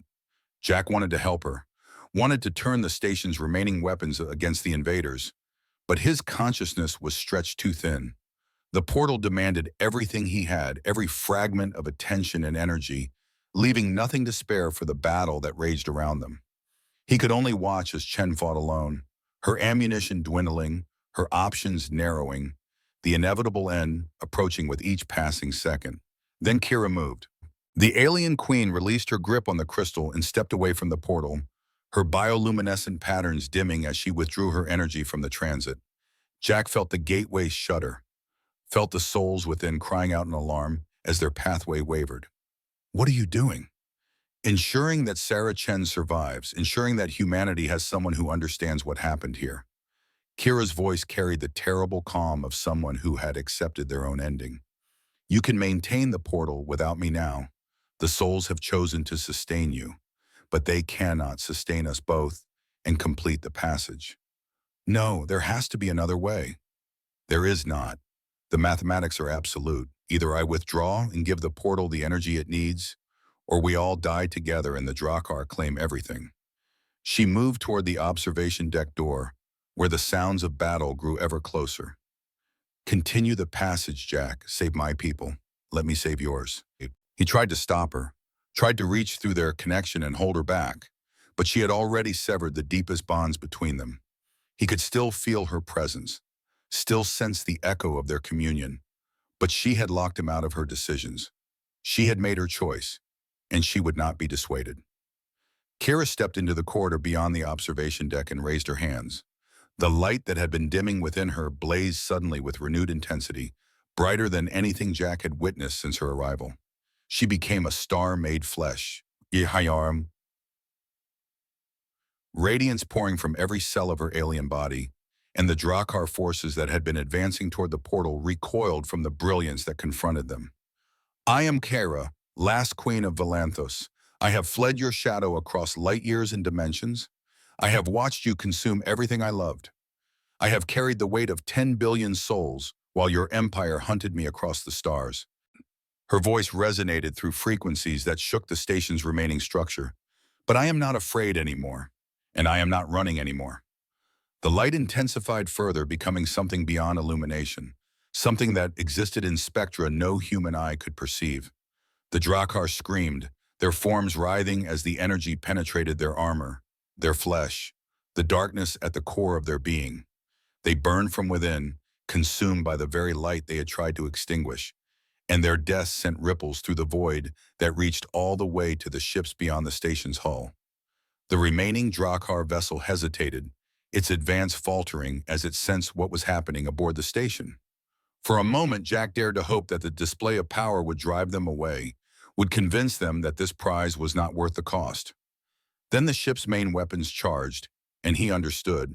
They would rather destroy everything than allow the souls of Valanthos to escape. The killing beam lanced toward the station, a beam of compressed void, negation made visible that promised annihilation for everything in its path. Jack watched it approach with the strange clarity of expanded consciousness, perceiving each nanosecond as an eternity, knowing that nothing he could do would stop what was coming. Kira stepped into the beam's path. Her body absorbed the impact with a sound like reality itself tearing apart. The darkness and the light collided within her form, two opposing forces meeting in a confrontation that transcended physical law. Jack felt her agony through the remnants of their connection, felt her determination burning alongside it, felt her love for him and her people rising above the pain. She contained the beam, held it within herself while it tried to tear her apart, became a living barrier between the Drakkar weapon and everything she had sworn to protect. Jack. Her voice reached him across the bond they still shared, weakened but clear. The portal. Now, while I can still hold them. He poured everything into the gateway, every fragment of consciousness he possessed, every memory and dream and hope that remained within his expanded being. The souls of Valanthos surged through the passage with desperate speed, her people, their preserved essence streaming towards salvation while their queen sacrificed herself to buy them passage. Chen appeared at the observation deck door, her face streaked with blood and battle grime, her eyes wide with horror at the sight before her. Kira, no. Take care of him, Sarah Chen. Kira's voice emerged from the light that was consuming her, a whisper that somehow carried across the chaos. Take care of each other, and remember us. The last souls passed through the portal just as Kyra's containment failed. The darkness erupted from her form, but it found nothing left to destroy. The portal snapped closed, the gateway sealed, the passage complete. 10 billion souls had reached the Halo Nebula, had found the sanctuary that would allow them to begin again. And Kira, last queen of Valanthos, had burned away to nothing. Jack screamed. The sound emerged from him as something more than human vocalization, a cry of loss that resonated through the frequencies he now perceived, that touched the souls of those who had escaped and echoed across dimensions. He felt the collective consciousness of Valanthos mourning alongside him. 10 billion voices raised in grief for the queen who had given everything so they could live. But beneath the grief, he felt something else. A spark, a fragment of consciousness that had not passed through the portal with the others. A piece of Kyra that had anchored itself to him at the moment of her dissolution, hiding within the expanded awareness that the crystal's resonance had created. She was not gone. Not entirely. Not if he could find a way to preserve what remained. Jack gathered the spark with infinite care, cradling it within his consciousness, the way he had once cradled wounded soldiers on the highway of death. He wrapped his own identity around it, protected it with everything he had, refused to let it fade despite the entropy that pulled at its edges. The Drakkar ship fired again, but its weapons struck nothing. The station had become a drifting wreck, its survivors huddled in emergency shelters, its secrets scattered across the void. The aliens searched for their prize, but the crystal had gone dark with the portals closing, its energy exhausted, its location suddenly impossible to trace. After 17 minutes of fruitless scanning, the Drakkar vessel withdrew. Whatever they had come for was gone, either destroyed or escaped, and remaining in human space posed risks that outweighed potential gains. They slipped back into the dimensional corridor from which they had emerged, leaving behind only debris and the dead. Chen found Jack collapsed beside the darkened crystal, his body trembling with exhaustion that went beyond physical limits. She checked his pulse, found it steady but weak, and began administering emergency care with hands that shook despite her efforts to control them. Jack, can you hear me?" His eyes opened, and she gasped at what she saw within them. Stars, galaxies, the swirling light of 10 billion souls reflected in irises that had been merely human just hours before.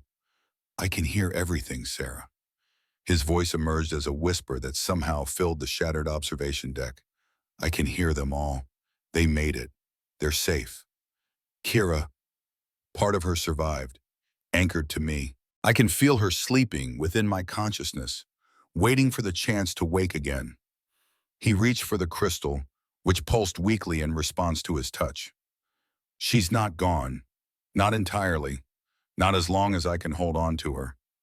Rescue came 6 days later, a patrol from the Solar Federation, responding to the automated distress signal that Chen had triggered when the battle ended. They found 2 survivors in a station that had been reduced to wreckage, surrounded by the remains of technology so advanced that their best scientists would spend decades trying to understand it. Jack Mercer was classified as a medical anomaly, his vital signs displaying patterns that matched no known human baseline. The crystal remained fused to his consciousness in ways that defied separation, and any attempt to remove it caused both patient and artifact to destabilize dangerously. Eventually, the medical teams gave up trying to understand and simply released him, declaring him fit for civilian life despite the obvious reality that he had become something beyond civilian classification. He returned to Earth, to the coastal town in Maine where Margaret had always wanted to retire. The house he purchased looked out over an ocean that reminded him of the one he had glimpsed in Valanthos's memories, its rhythms soothing in their constancy. He lived quietly, avoiding the attention that his story might have attracted, content with the simple pleasures of existence that he had once taken for granted. But he was never truly alone. Each evening, as the sun set over the Atlantic and the stars emerged from the darkening sky, Jack would sit on his balcony with the crystal resting in his palms. Its light had returned over the months since the battle, growing stronger as the connection between them deepened. And in that light, he would feel her stirring. The spark of Kira, preserved within his consciousness, had begun to coalesce into something more coherent. Not the queen she had been, not the being of light and power that had sacrificed herself aboard Prometheus' outpost, but an echo of her essence that grew more distinct with each passing day. She spoke to him through the bond they shared, her voice emerging from somewhere beyond ordinary reality. "Jack, can you hear me tonight?" He smiled at the warmth in her voice, the way his name sounded like music when filtered through her alien consciousness. Even after all these years, she pronounced it with a softness that no human tongue could replicate, turning the hard consonant into something gentler, more intimate. His name had become their private language, a sound that carried more affection than any word either species had invented. "I hear you, Kira. How are things in the nebula?" "Growing. The first generation has taken form from the crystal's templates. Children of Valanthos, born in a new home, carrying memories of the world that was. Her presence wrapped around him like an embrace that transcended physical distance. They ask about you, the one who held the door open while they passed through. What do you tell them? That you were the bridge between endings and beginnings, that you showed us what humanity could become, and gave us hope for a universe that had seemed filled only with darkness. Her voice softened. That I love you, Jack Mercer, across all the distances between us, beyond all the barriers of form and species and mortality. I love you, and I will find my way back to you. 10 years passed. Jack's hair had turned completely white, his body carrying the weight of 78 years with the grace of a man who had made peace with time. The crystal remained his constant companion, its glow providing illumination for his evening readings, its connection offering communion with the woman who had changed his existence. He had become something of a legend in certain circles, the old man who spoke with aliens, though most dismissed the stories as the delusions of age. Chen visited when she could, her career having carried her to the rank of admiral and beyond. She brought news from the fleet, updates on the slow expansion of humanity into the cosmos, warnings of Drakkar activity at the edges of known space. Jack listened and offered counsel shaped by his expanded perspective, insights drawn from 10 billion lifetimes of accumulated wisdom. You're still connected to them, Chen observed during one such visit, watching him commune with the crystal as the sun descended toward the horizon. After all these years, they're still with you. They're part of me now, and I'm part of them. Jack opened his eyes, and Chen had long since stopped being startled by the aurora that perpetually shifted behind his irises. When I die, whatever I've become will join them in the nebula. Kira promises me a place among them, a continuation of consciousness that stretches beyond this single lifetime. That sounds like immortality. It sounds like purpose, which is all I ever really wanted. He set down the crystal and gestured toward the chair beside him. Sit with me, Sarah. Watch the stars come out. It's good for the soul. She sat, and they watched together as the sky darkened and the universe revealed itself. Somewhere among those countless points of light, a new star burned near the Halo Nebula. Astronomers had discovered it 3 years after the battle, a phenomenon that defied conventional explanation, burning with frequencies that no natural process could produce. They had named it Kyra's star, after the alien queen whose story had leaked into public consciousness despite all efforts at classification. Books had been written about her, theories proposed and debated, her sacrifice analyzed by scholars who could never truly understand what had happened aboard that distant station. But the people of Valanthos called it something else. Mercer's Light, they named it in their restored language. The beacon that guided us home. The fire that burns in honor of the human who became our bridge to salvation. Jack felt Kyra's presence intensify as full darkness fell, her consciousness reaching across the impossible distance between them. I am almost ready. His heart quickened despite his years. Ready for what? To return. The energy I gathered at the moment of dissolution has been reconstituting itself within the sanctuary of your consciousness. The souls of Valanthos have contributed what they could spare. Soon I will have enough to manifest again. Her voice trembled with emotion that transcended physical form. I will be changed, lesser than I was, perhaps, but present, tangible, able to touch you with more than thought. How soon? Watch the star tonight. When it flares, I will begin the journey. Jack watched. Beside him, Chen had fallen asleep in her chair, exhausted from her travels, and he did not wake her. This moment belonged to him alone, to the impossible love story that had begun with a knock on an airlock door and a question about showers. The star flared, not subtly, not gradually, but with a brilliance that commanded attention across light years of intervening space. For a heartbeat, Kyra's star outshone everything else in the sky, a beacon of pure radiance that seemed to reach directly toward Earth, toward Maine, toward the old man sitting on a balcony with a crystal in his hands. And then, in the space between heartbeats, she appeared. Not as she had been, not the towering figure of alien majesty that had first stepped through his airlock. This form was smaller, more concentrated, a woman-shaped manifestation of light and energy that knelt before him on the balcony's weathered boards. Her features remained alien, beautiful in their strangeness, but her eyes still held that impossible depth, though now they burned with something warmer, recognition, relief, the accumulated weight of the decades' longing finally released. Jack. He reached for her, half expecting his hand to pass through mere illumination, but her fingers met his with warmth that was undeniably real, undeniably present, undeniably alive. Kara, I told you I would find my way back. She rose, drawing him up with her, pulling him into an embrace that he had dreamed of for a decade. I told you that love crosses all boundaries, all distances, all the space between stars. You always did have a dramatic sense of timing. Her laughter rang across the night, startling Chen awake and drawing neighbors to their windows. Let them see, Jack thought. Let them witness the miracle that had walked out of the sky. The universe held more wonders than humanity had ever imagined, and this was only the beginning. They stood together on the balcony, watching the stars wheel overhead, feeling the connection that had sustained them both through years of separation. The crystal pulse between them, resonating with frequencies that spoke of completion, of circles closing, of journeys that had finally reached their destination. What happens now, Jack asked. Now we live, together, for whatever time remains to us. Kara pressed her forehead against his. The gesture she had learned meant communion among humans. I cannot stay indefinitely. This form requires energy that will eventually exhaust itself. But I will have years with you, Jack. Years to share the life we never had the chance to build. And after? After we continue together.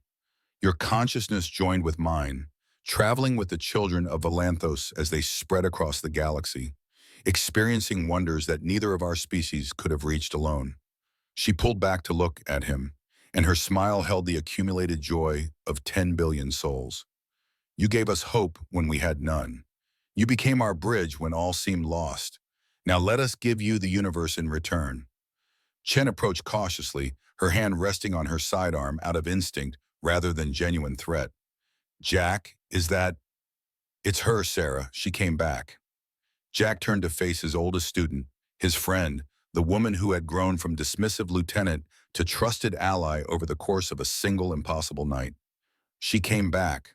The Admiral stared at the being of light who stood beside the old man she had learned to respect above all others. Then slowly a smile spread across her weathered features. I'll be damned. After all this time, she actually kept her promise. Kira inclined her head in the gesture of respect she had learned from human custom. Admiral Chen, you protected him when I could not. You became the warrior I hoped you would become. The gratitude of Valanthos goes with you, now and always. Just make him happy. He's earned it. That has always been my intention. The three of them stood together on the balcony, watching the stars, feeling the weight of history and the lightness of hope. Somewhere in the Halo Nebula, the preserved of Valanthos celebrated the reunion of their queen with the human who had saved them. Somewhere in the depths of space, the Drakkar plotted and schemed, their hunger undiminished despite their defeat. Somewhere in the future, challenges awaited that none of them could yet imagine. But tonight there was only this. An old soldier and an alien queen, reunited against all odds, facing whatever came next together. Jack pulled Kyra closer, feeling the warmth of her strange body against his own worn frame.